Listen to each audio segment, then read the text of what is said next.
High Admiral Zextar stood on the bridge of the Infinite Dominion, his 4 eyes fixed on the blue-green planet displayed on the main view screen. His scaled lips curled into what his species considered a smile. This world, designated as Sol 3 by their scouts, would be an easy conquest like all the others. "Status report," he commanded, his translator converting his clicking speech into standard galactic basic. "The primitive civilization shows minimal orbital defenses," Admiral reported his sensor officer. "We detect approximately 8,000 artificial satellites, most for communication and observation purposes. Their spacecraft are chemical propulsion-based. No energy shields detected." Zextar nodded in satisfaction. The inhabitants of this world hadn't even developed basic gravitic drives yet. This would be a simple subjugation, earning him another commendation from the HFY High Command. "Their military capabilities?" he asked, following standard invasion protocols. "Primitive nuclear weapons, chemical explosives, and projectile-based weapons systems. No particle weapons, no antimatter technology, not even basic plasma weapons," the tactical officer reported with obvious disdain. "They call themselves humans." The bridge crew chittered in amusement. These humans would learn their place in the galaxy quickly enough. The HFY had conquered dozens of worlds like this one, all now serving as productive members of their ever-expanding empire. "Begin standard invasion formation," Zextar ordered. "Position the fleet tow." "Admiral." The sensor officer's voice rose in pitch, a sign of alarm in their species. "Deep space sensors are detecting something unusual in the system's outer region." Zextar turned all 4 eyes toward the officer.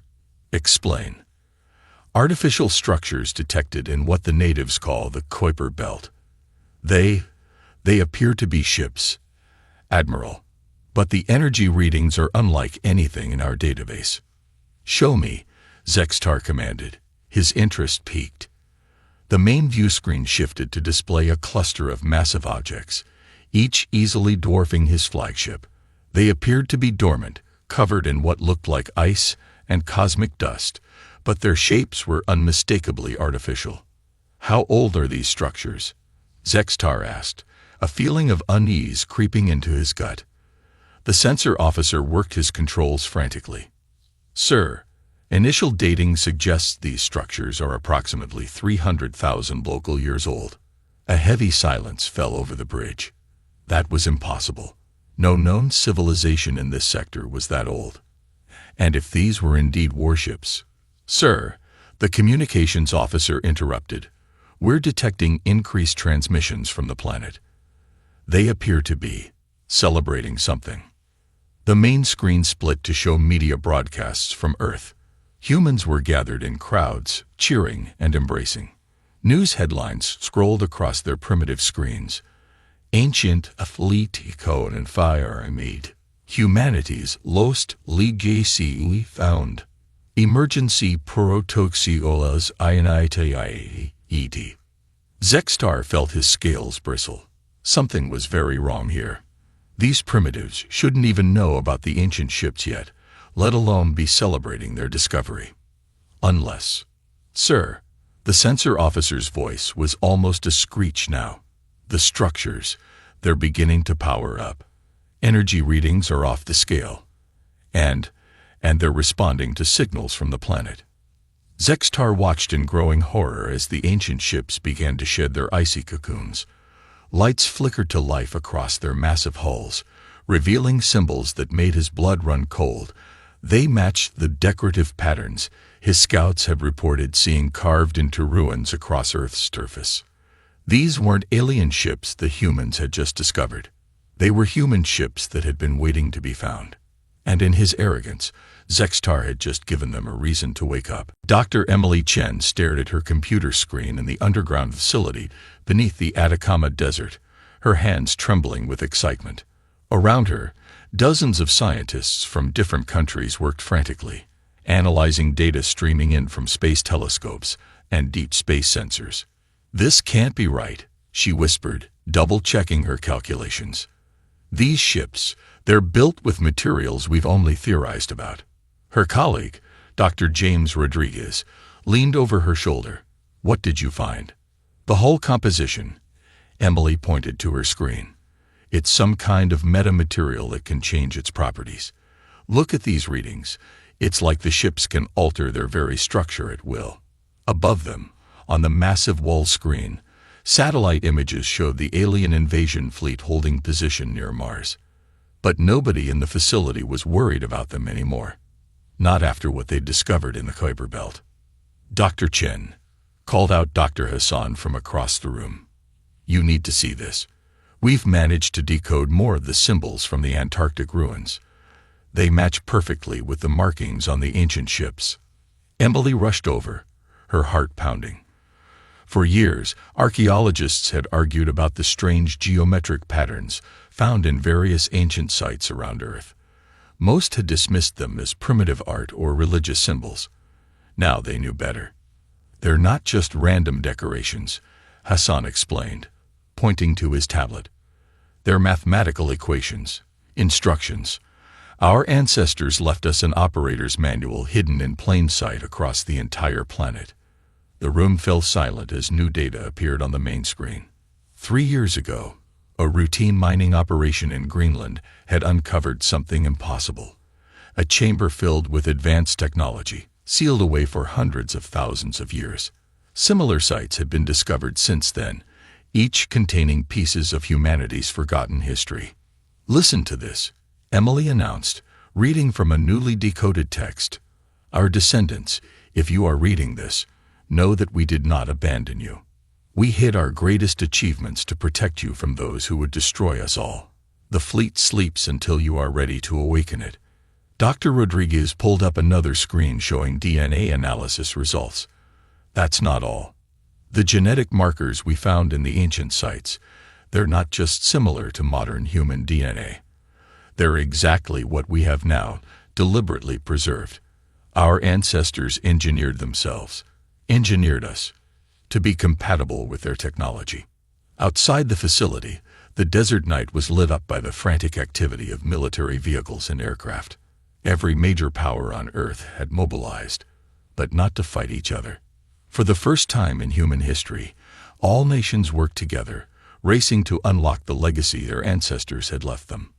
"New data coming in," shouted one of the technicians. "The ships, they're responding to our attempts to communicate. The AI systems are intact." Emily rushed back to her station, her fingers flying over the keyboard. The ancient ships had begun broadcasting data on frequencies that seemed to bypass normal physics, transmitting directly into receivers that had laid dormant in human-built devices, waiting for the right moment. "Oh my God," she breathed, reading the incoming data. "These aren't just warships. This is a backup of their entire civilization, history, technology, science, everything they knew, preserved for us to find when we were ready." A new message flashed across her screen, simple but clear. "DNA Meitchij Koko NFI Ramide. Activation Protocols Initi. Hiti. Welcome home, Chijal Durian of Earth." In orbit around Mars, the alien invasion fleet was about to learn why their long-range scans had always shown this sector of space as prohibited territory. The massive view screen in Earth's Combined Defense Command showed a sight that made everyone hold their breath. Against the black of space, the first of humanity's ancient ships was shedding its icy shell like a butterfly emerging from its cocoon. Colonel Sarah Martinez stood at the control interface, her hand hovering over the activation panel. Around her, military leaders from every major nation watched in tense silence. They had chosen her for this moment because her DNA showed the strongest match with the ancient genetic markers. "Are you ready, Colonel?" General Chen asked quietly. Sarah nodded, trying to keep her hand steady. "Yes, sir. Though I still don't understand why they chose me. The ships don't just respond to any human DNA." Dr. Emily Chen explained from her station. "They're looking for specific genetic sequences. Something in your family line remained almost perfectly preserved for 300,000 years." Sarah placed her hand on the panel. For a moment, nothing happened. Then the crystal surface lit up with a soft blue glow.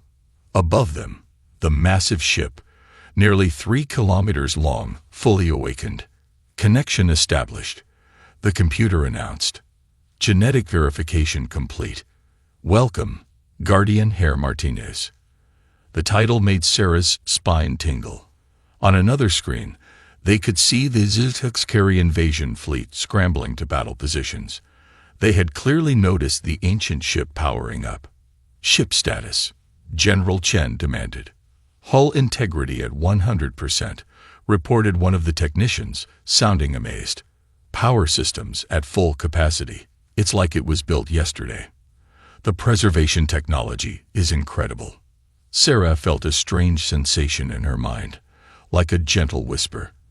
The ship was trying to communicate directly with her. She closed her eyes, allowing the connection to form.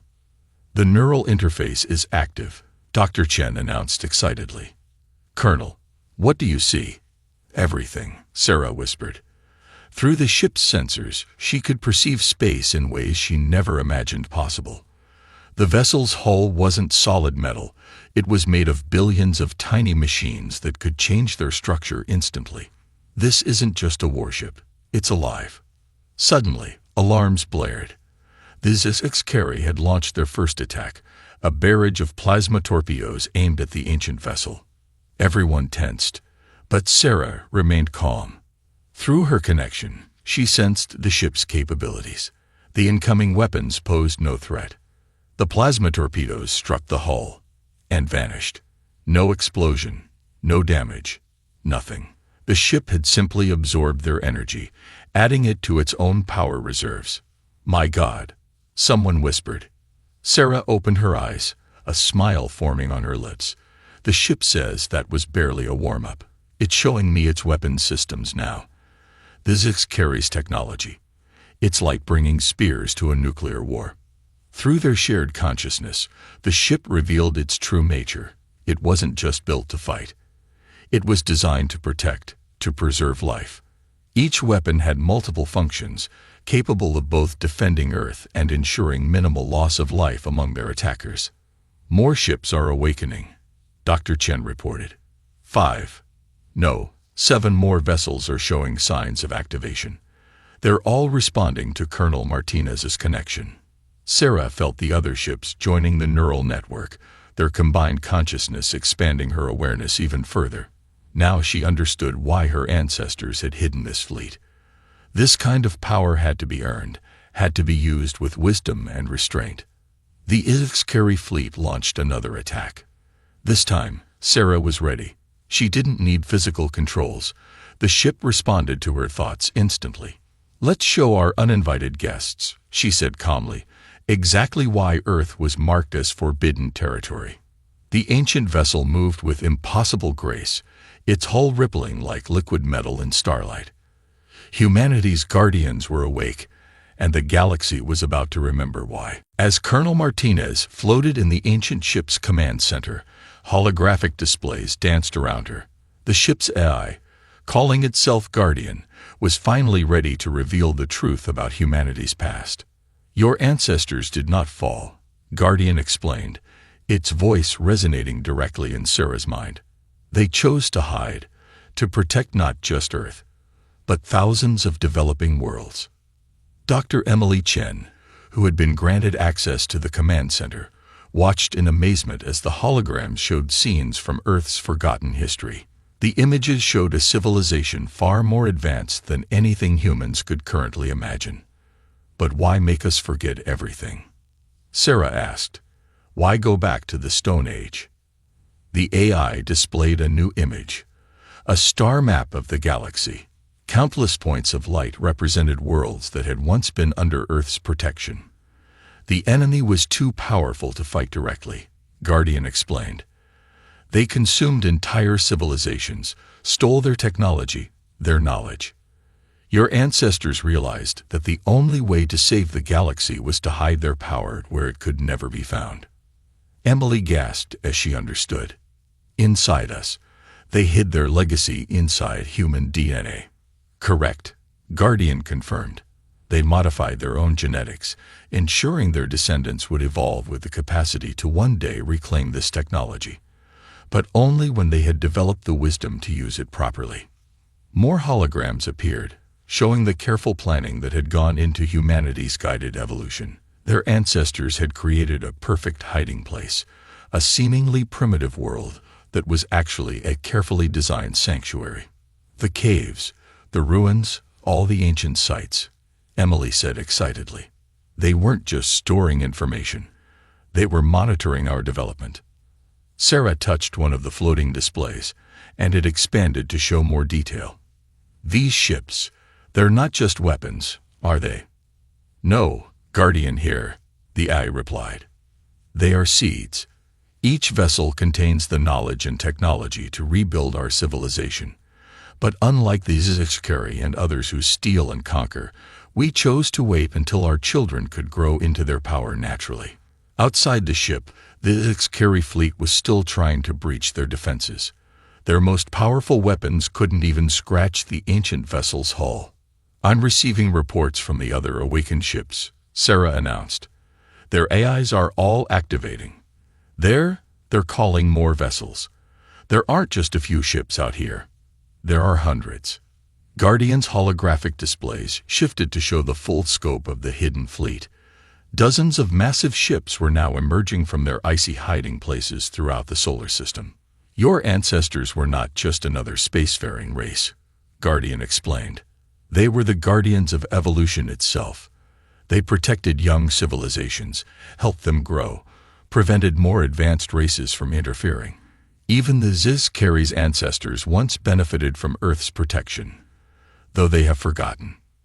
Emily looked at the sensor readings in awe. The technology in just one of these ships could advance Earth by centuries. The medical knowledge alone. All will be shared, Guardian assured them. But first, we must deal with those who would harm our children. The HFY must be reminded why this sector of space was declared forbidden. Sarah felt the ship's power humming through her neural connection. She understood now why her ancestors had waited so long.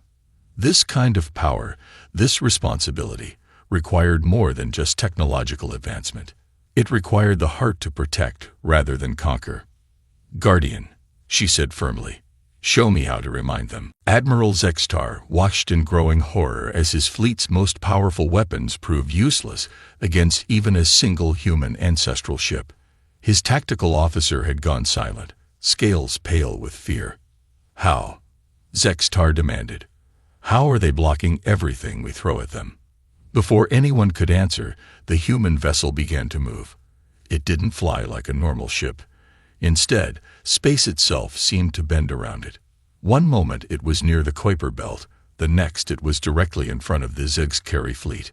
Inside the ancient ship, Colonel Sarah Martinez felt the power flowing through her neural connection. Guardian was teaching her how to control the vessel's advanced systems. The ship doesn't just move through space, Sarah explained to Dr. Chen, who was documenting everything. It folds space around itself. Distance doesn't mean the same thing to these vessels. Through her neural link, Sarah could see the HFY ships in incredible detail. The ancient vessel's sensors showed her not just their positions, but their structural weaknesses, crew locations, and power distributions. Time to show them what we can do, Sarah said. Guardian, prepare a demonstration. The ship's AI responded instantly. A small section of the hull transformed, reshaping itself into what looked like a delicate crystal flower. Energy began to gather at its center. Warning shot only, Sarah commanded. Let's give them a chance to surrender. The crystal structure pulsed once. A beam of pure white light shot out, passing between two HFY destroyers. The aliens probably expected it to be some kind of energy weapon. It wasn't. The space between the destroyers briefly rippled like water. Both alien ships suddenly found themselves pushed apart by an expanding bubble of altered space-time. By the first egg, one of Zextar's officers exclaimed. They're manipulating fundamental forces. This isn't technology. It's impossible. Sarah's voice broadcasted across all frequencies, translated perfectly into the HFY language. This is Colonel Martinez of Earth's Guardian Fleet. That was a fraction of one ship's lowest powered weapon. We now have 15 vessels active and hundreds more awakening. Surrender, or we will be forced to demonstrate our full capabilities." To emphasize her point, more of the ancient ships appeared around the HFY fleet, simply blinking into existence as they folded space. Each one was larger than anything the aliens had ever built. Dr. Chen watched the sensor readings in amazement. The ships aren't just coordinating. They're working as one. The neural network is linking them all together. Sarah nodded. Through the network, she could feel the other human operators connecting to their ships. Each person's mind added to the fleet's capabilities, guided by the wisdom of the Guardian AIs. "Final warning," Sarah broadcasted. "Your ancestors once knew us as the guardians of evolution. We protected young civilizations, including yours, from exploitation. We chose to hide our power, not because we were weak, but because we understood the responsibility it carried." The ancient ships moved in perfect synchronization, their hulls shifting like liquid metal in starlight. Each vessel now pointed a weapon at the HFY fleet, weapons that could rewrite the laws of physics in small areas. "The choice is yours, Admiral Zextar," Sarah concluded. "Learn from this mistake, or become an example of why Earth's sector remained forbidden for so long." In his command chair, Admiral Zextar realized that his people's legends about the Guardians hadn't been myths after all. They had just tried to invade the very power their ancestors had warned them never to challenge. In the heart of the ancient flagship, Sarah Martinez and Dr. Chen watched as Guardian displayed more historical records. The ship's central chamber had transformed into a vast holographic space, showing scenes from Earth's forgotten past. "These are the archives from all awakened vessels," Guardian explained. "Your ancestors left a complete record of their achievements and responsibilities." The images showed countless alien worlds, each protected by ships identical to the ones they now controlled. Human guardians walking among different species, helping them develop without interference from more advanced civilizations. "Wait," Dr. Chen pointed at one scene. "Those buildings, they look exactly like the ruins on the HFY homeworld." Sarah zoomed in on the hologram. It showed ancient humans helping early HFY build their first cities, protecting them from hostile alien raiders. "They don't even know their own history. We were their guardians too." On the main view screen, the HFY fleet remained frozen in place, their weapons powered down after the demonstration of Earth's superior technology. Admiral Zextar had requested time to consult with his high command. "Guardian," Sarah asked, "how many civilizations did we protect?" The AI displayed a new map of the galaxy. Thousands of points of light appeared, each representing a world that had once been under Earth's protection. The network extended across 60% of the known galaxy. Your ancestors didn't rule these worlds. They safeguarded their natural development. Dr. Chen studied the data scrolling past. But something made them hide everything. Something scared them enough to bury their entire civilization. The holographic display darkened. New images appeared, showing massive shadow-like entities moving between stars. "They came from outside the galaxy," Guardian explained. "We called them the Devourers. They didn't just conquer worlds. They consumed them, absorbed all knowledge and technology into themselves." Sarah felt a chill as she watched the recording. The shadow beings were enormous, large enough to engulf entire planets. "How did we fight them?" "We couldn't," Guardian replied. "Not directly. The more we fought, the stronger they became. Every weapon we used, they absorbed and turned against us. Your ancestors made the only choice they could. They hid their power where the Devourers would never think to look." "In ourselves," Dr. Chen whispered. "In our own evolution." The holograms showed the massive undertaking. Thousands of Guardian ships helping to dismantle Earth's advanced civilization. Cities were buried, technology was hidden, and the human genome was carefully modified to preserve the ability to one day reclaim their heritage. The Devourers searched for centuries, Guardian continued. But they could not find what no longer existed. Eventually, they left this galaxy, seeking easier prey. Sarah watched as the final records played out. Our ancestors didn't just hide their technology. They scattered clues across the galaxy. All those ancient ruins, the mysterious artifacts other races have found. All part of the plan, Guardian confirmed. A vast network of Guardians, sleeping until needed. The HFY invasion triggered exactly the scenario these ships were preserved for. The protection of developing worlds from those who would exploit them. A new alert flashed across the display. Admiral Zextar was requesting to speak with the human commanders. Your ancestors were not just powerful, Guardian said as Sarah prepared to answer the call. They were wise enough to know when not to use their power. Remember that lesson, Guardian Hair. It is not our technology that makes us special. It is how we choose to use it. Sarah nodded, understanding at last the full weight of the legacy she and humanity had inherited. They weren't just reclaiming lost technology. They were remembering what it meant to be humanity at its best. Admiral Zextar's hologram stood before the human commanders in the ancient ship's conference chamber. His scales had lost their proud shine, and his 4 eyes blinked nervously as he looked at the historical records displayed around him. Impossible, he whispered, looking at images of his own ancestors being protected by human guardians. Our oldest texts speak of the sky shields who protected us from the Star Raiders.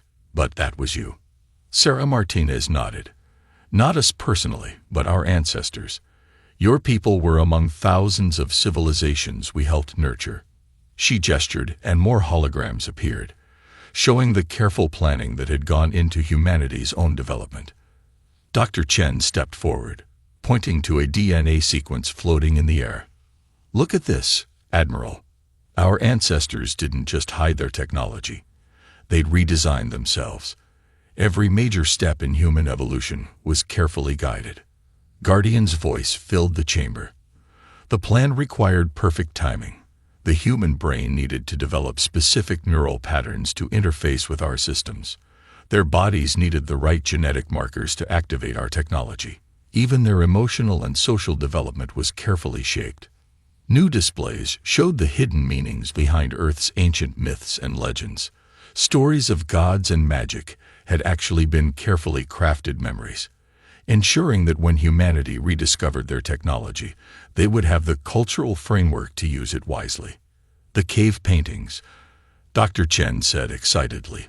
The pyramids, Stonehenge. They weren't just monuments. They were monitoring stations, checking our development against the original plan.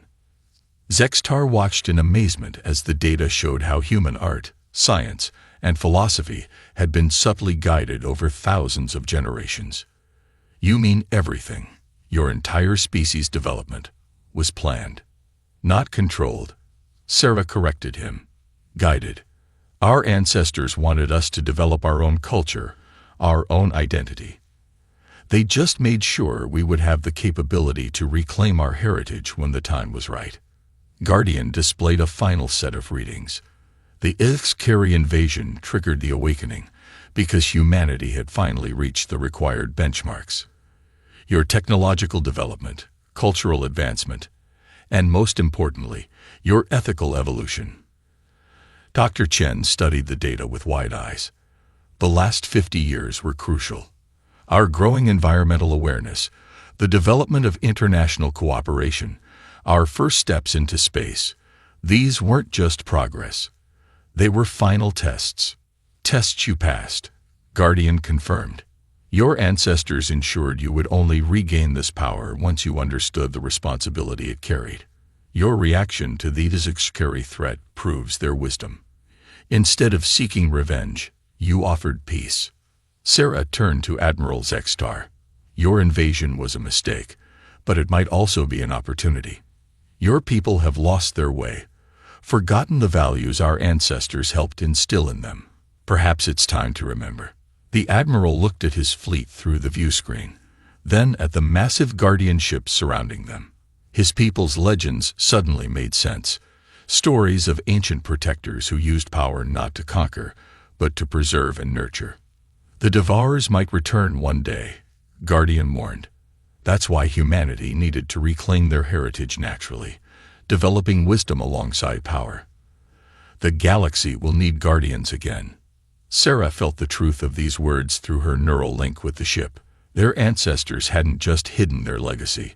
They had created the perfect training program, spanning thousands of generations.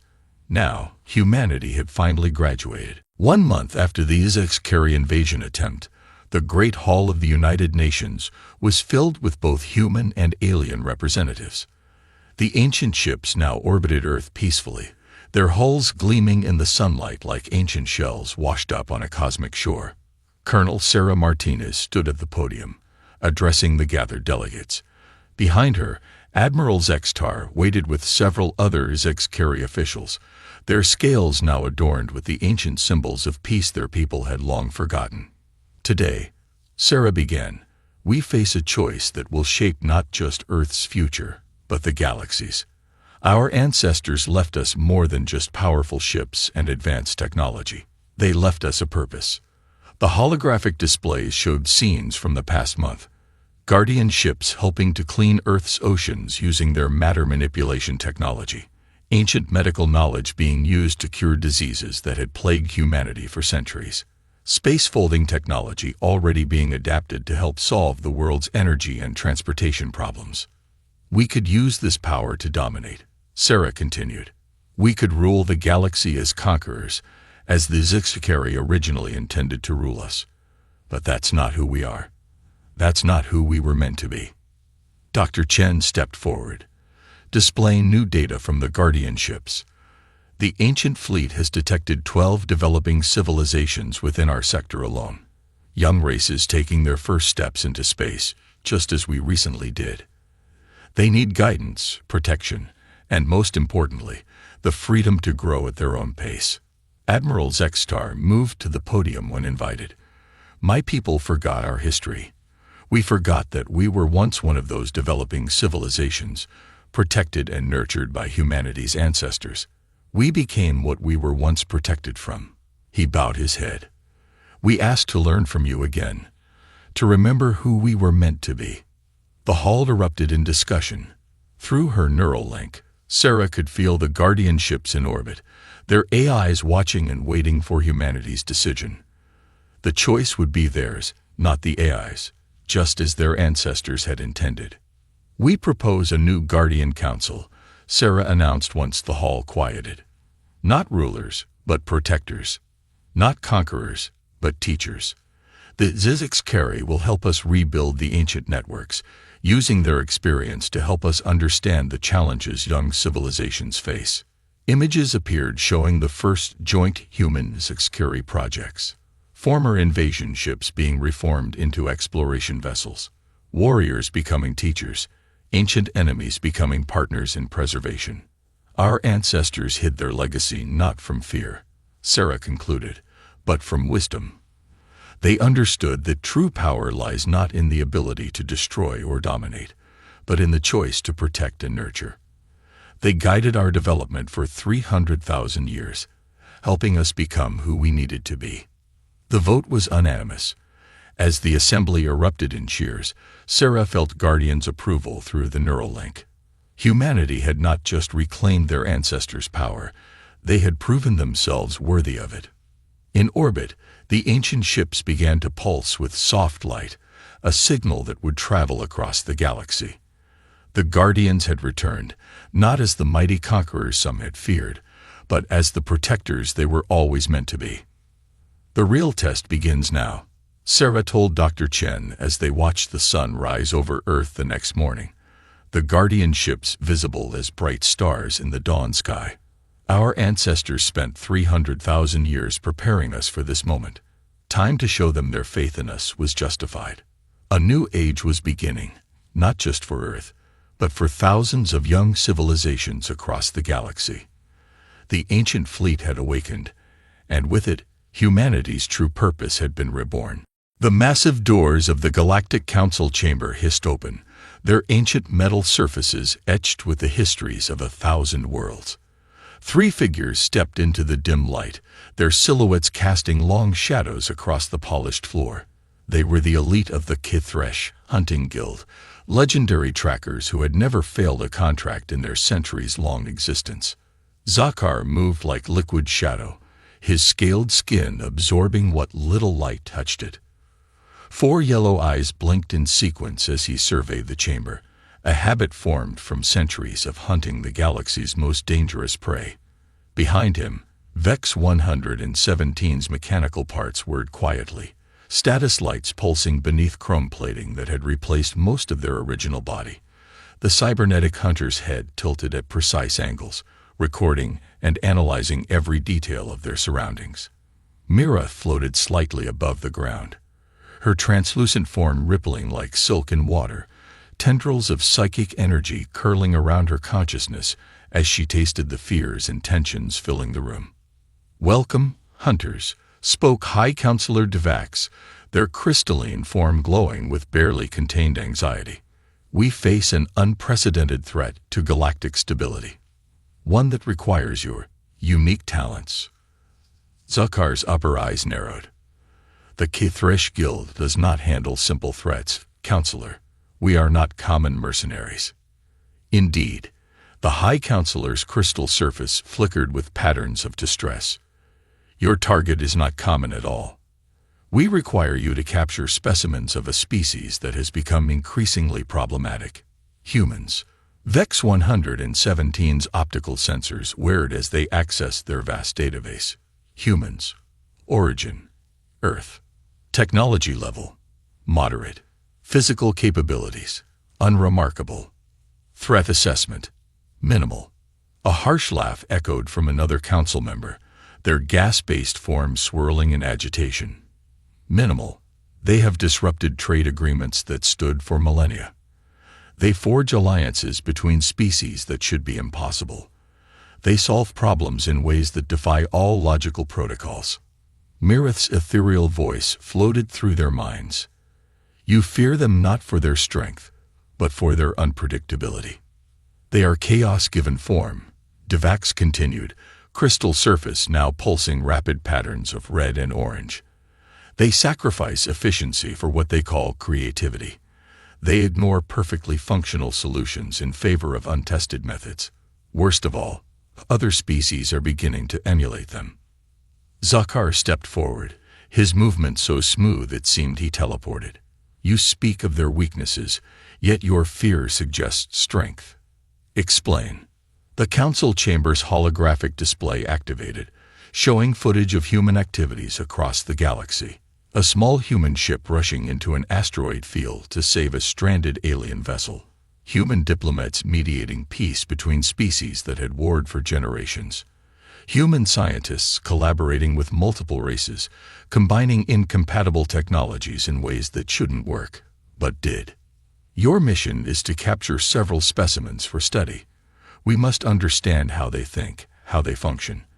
The stability of our galactic society depends on containing their influence."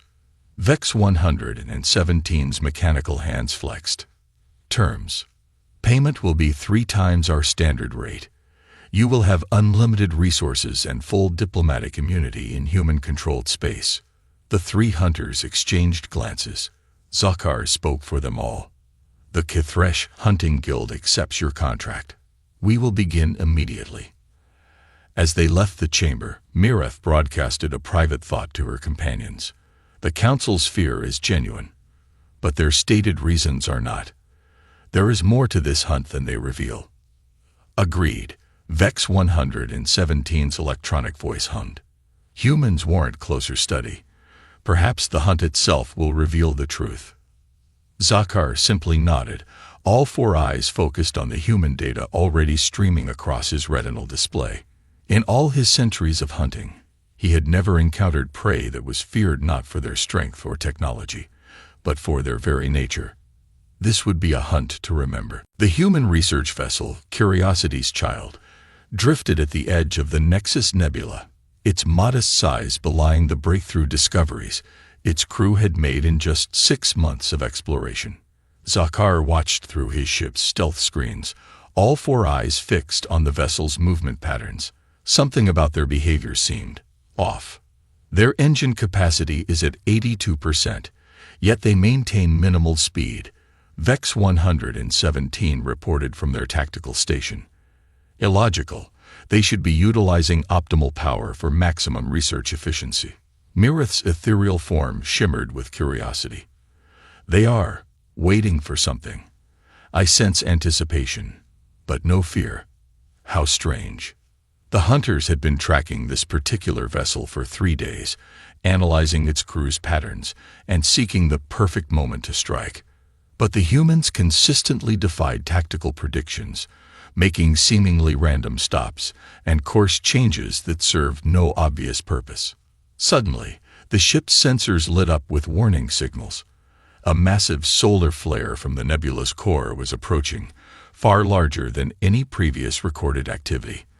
The human vessel's engines roared to life, but instead of retreating to a safe distance, they accelerated toward the danger. Suicidal behavior detected, VEX 117 announced, their mechanical joints whirring in agitation. Probability of survival, 12.3%. Zakar leaned forward, scales bristling with tension. What are they doing? The answer came moments later as their sensors detected a small ship hidden in the nebula's gases, a vessel belonging to the Xithtal, a species of silicon-based creatures known for their valuable mineral research. The Xithtal ship was trapped in the nebula's magnetic fields, directly in the path of the approaching solar flare. Without hesitation, the human vessel positioned itself between the stranded aliens and the incoming wave of stellar radiation. Their shields flared brilliantly as they extended their protective field around the Xithtal ship. Their shields cannot withstand this level of radiation, VEX 117 calculated. Hull breach imminent. But the humans didn't retreat. Instead, they used their own ship as a tug, pulling the Xithtal vessel to safety even as their hull began to crack under the strain. Emergency pods ejected from the human ship, scattering in different directions as their vessel's systems failed catastrophically. Zakar made a split-second decision. Track the nearest pod. We take one as a sample. His personal hunter pod streaked through space, closing in on a human escape vessel. But just as he was about to activate the capture beam, a piece of debris from their sacrifice ship spun toward him at incredible speed. His pod's controls froze. A direct hit would be fatal. Then something unexpected happened. The human pod changed course, positioning itself to deflect the debris away from Zakar's vessel. The impact damaged their pod severely, sending it tumbling into space, but they had saved their would-be captor's life. Zakar watched in stunned silence as his quarry drifted away, now too damaged to pursue. Back on their main ship, Mirith's psychic abilities picked up the humans' surface thoughts even at this distance. They knew we were here, she whispered in disbelief. They sensed our presence days ago, but weren't trying to escape. They were studying us, just as we studied them. VEX 117's processors whirred as they analyzed the incident. Their actions defy all strategic logic. They sacrificed a valuable research vessel to save an alien species, then risked their own survival to save a potential enemy. This behavior does not compute. Zakar remained silent, his upper eyes fixed on the drifting human pod, while his lower eyes watched the Xithtal ship broadcasting urgent rescue signals. For the first time in his centuries-long career, he felt something unexpected: respect for his prey. Perhaps, he finally said, the Council's fear of humans stems not from their illogical behavior, but from our inability to understand their kind of logic. Mirith floated through the bustling corridors of New Singapore Space Station, her translucent form drawing less attention than expected. Humans, she had learned, were remarkably accepting of diverse life forms. Her psychic tendrils brushed against countless minds as she moved, each contact revealing new pieces of a puzzle that had been bothering her for weeks. In a quiet corner of the station's diplomatic sector, she materialized more fully to meet her teammates. Zakar emerged from the shadows, while Vex 117 deactivated their holographic disguise. "The Council lied to us," Mirath stated without preamble. "Their fear isn't about human unpredictability. It's about what humans can inspire others to become." She projected her collected memories into their minds. Images flashed between them. A Voldroni weapons merchant teaching human children how to create art, despite his species being famous for despising anything non-practical. A group of traditionally isolationist crystal mines playing human sports with their organic neighbors. Even the notoriously aggressive swarm collectives engaging in cultural exchange programs. Impossible. Vex 117's mechanical voice hummed with disbelief. These species have fundamental genetic and psychological incompatibilities. Their cooperation defies all established sociological models. Zakar's upper eyes narrowed. "Yet we see it happening." "Explain." Mirath's form rippled with excitement.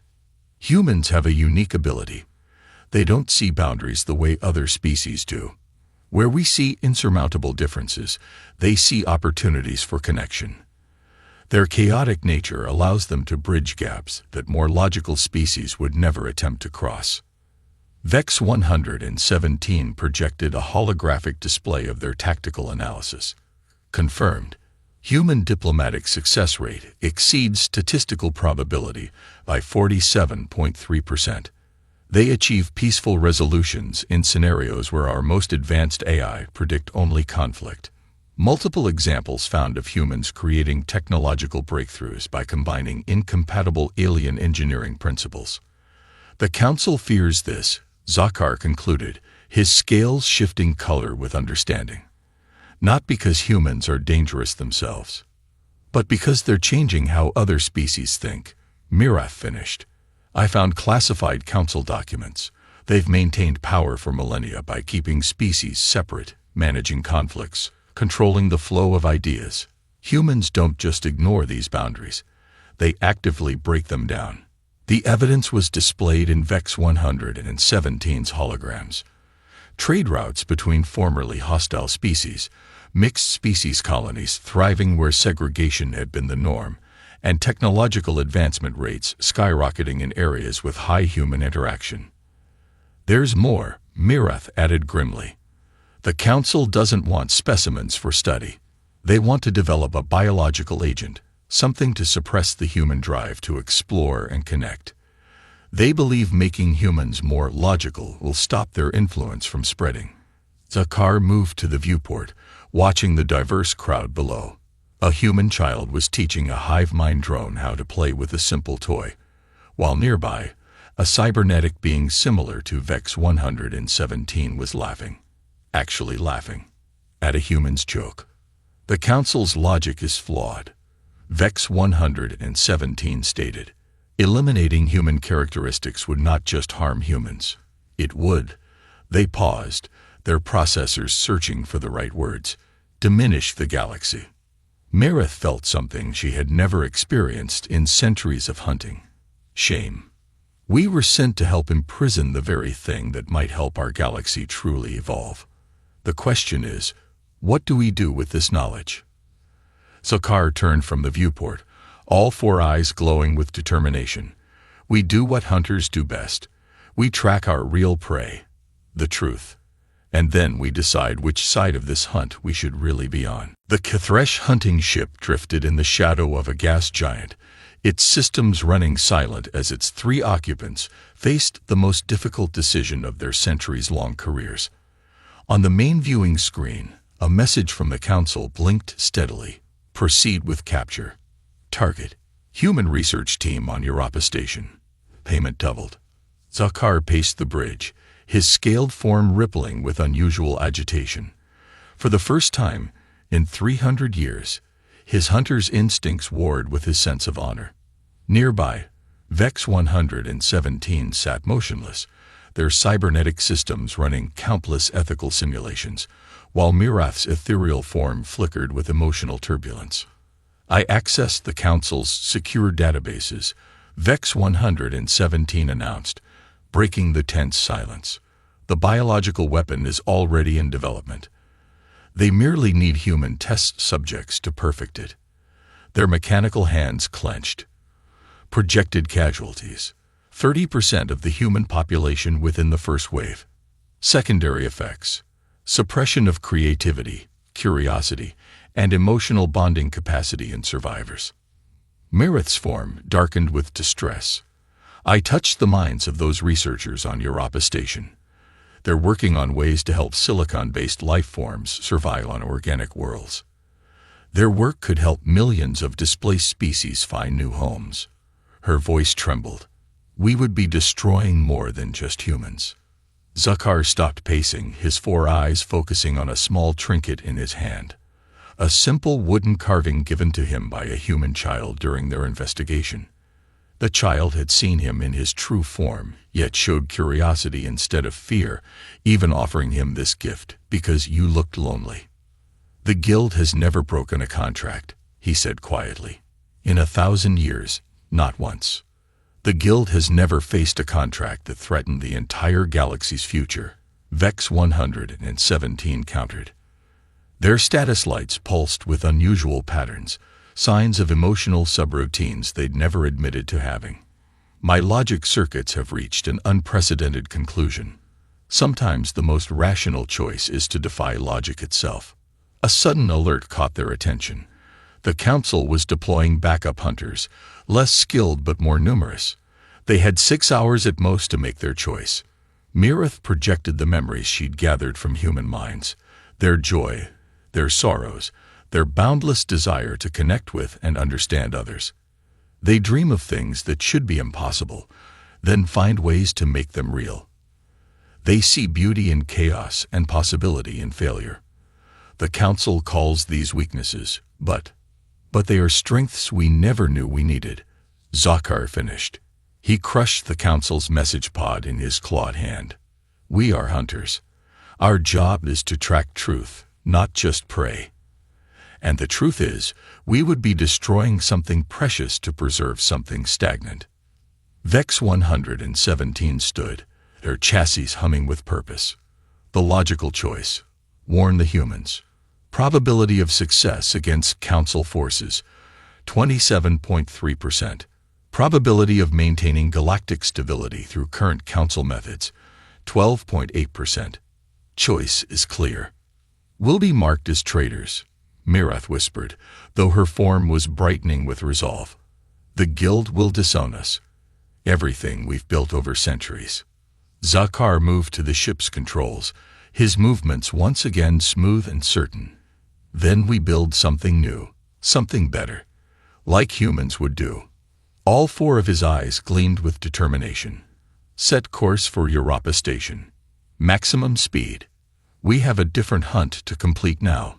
One for justice.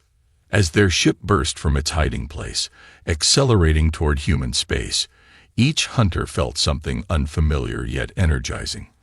The sense that they were about to become part of a story much bigger than themselves. They had chosen to become defenders rather than captors, and somehow, that felt right. The grand meeting hall of Europa Station hummed with tense energy as Commander Sarah Chen of the Human Defense Force faced the 3 most dangerous bounty hunters in the galaxy. Behind her, 24 plasma rifles were trained on the visitors. Yet the hunters had come unarmed, their weapons left aboard their ship. Zakar stepped forward, his scaled form catching the light of Jupiter visible through the station's massive windows. We bring you truth and a choice, he said, placing a data crystal on the table between them.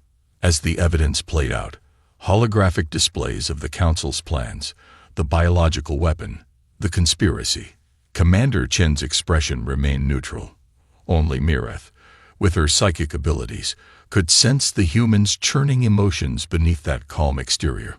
So, Chen said when the presentation ended, the most powerful government in the galaxy wants to rewrite human nature because we're too friendly. A smile tugged at her lips. That might be the most human compliment I've ever heard. Vex 117's mechanical form straightened. You are amused. Our calculations predicted anger, fear, or preparation for war. Oh, we're definitely preparing, Chen replied. But then she did something that shocked the hunters. She ordered her security team to lower their weapons. But not for war. You've given us a chance to prepare for something better. She activated the station's own holographic system, showing images that stunned the hunters. Dozens of worlds where humans had already created thriving multi-species communities. Research stations where varied alien races work together, combining their unique perspectives to solve ancient problems. Trading posts where traditional enemies now haggled peacefully over goods. The Council thinks chaos is our weapon, Chen explained. They're wrong. Understanding is our weapon. Acceptance is our shield. And friendship, she grinned. That's our superpower. Zakhar's 4 eyes blinked in sequence. You knew. You've been preparing for something like this. We suspected. Humanity's been around long enough to know that when people in power fear connection and cooperation, they're usually not the good guys. Chen leaned forward. But what we really need now aren't hunters. We need guides. Mirith floated closer. Guides?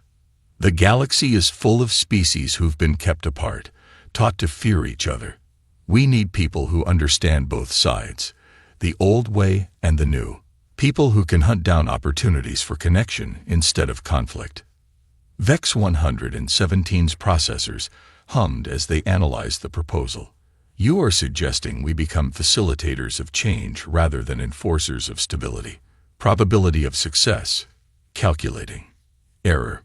Too many variables. Chen laughed. Welcome to the human way of doing things. Sometimes you have to leap without knowing where you'll land. Zakhar, the eldest of the hunters, felt something he hadn't experienced in centuries. Hope. The guild will not survive this change. Our entire way of life will evolve, Chen finished, into something better. Together. As if to punctuate her words, an alert sounded. Council ships had been detected entering the system. But instead of panic, Commander Chen merely smiled wider. Perfect timing.